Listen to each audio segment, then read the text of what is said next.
വിശദമായ വാർത്തകളിലേക്ക്.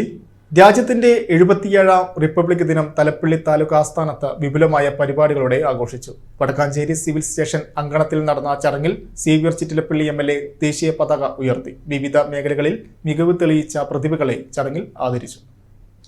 തലപ്പള്ളി താലൂക്ക് ആസ്ഥാനമായ വടക്കാഞ്ചേരി സിവിൽ സ്റ്റേഷനിൽ റിപ്പബ്ലിക് ദിനാഘോഷങ്ങൾ സമുചിതമായി നടന്നു. രാവിലെ 9 മണിക്ക് MLA സേവ്യർ ചിറ്റിലപ്പള്ളി ദേശീയ പതാക ഉയർത്തി ആഘോഷ പരിപാടികൾ ഉദ്ഘാടനം ചെയ്തു.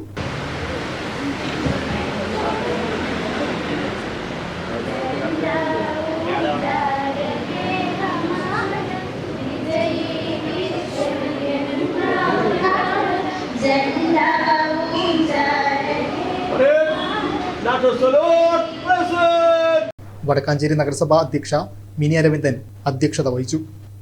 നഗരസഭാ വൈസ് ചെയർമാൻ PN സുരേന്ദ്രൻ, നഗരസഭാ സ്ഥിരം സമിതി അധ്യക്ഷരായ Sheela Mohan, KP Madanan, councillor SAA Azad, MU Kabir, Manoj Kadambatt, Ajeesh Karkkadath, Thalappilly tahsildar PP Seena എന്നിവർ ചടങ്ങിൽ പങ്കെടുത്ത് സംസാരിച്ചു. തുടർന്ന് നടന്ന പരിപാടിയിൽ വടക്കാഞ്ചേരി നഗരസഭാ പരിധിയിലെ സ്കൂളുകളിൽ നിന്നും കലാകായിക രംഗങ്ങളിൽ ഉന്നത വിജയം കരസ്ഥമാക്കിയ വിദ്യാർത്ഥികളെ ആദരിച്ചു. കൂടാതെ വിവിധ സാമൂഹിക മേഖലകളിൽ കഴിവ് തെളിയിക്കുകയും അംഗീകാരങ്ങൾ നേടുകയും ചെയ്ത പ്രതിഭകൾക്കും ചടങ്ങിൽ പുരസ്കാരങ്ങൾ നൽകി.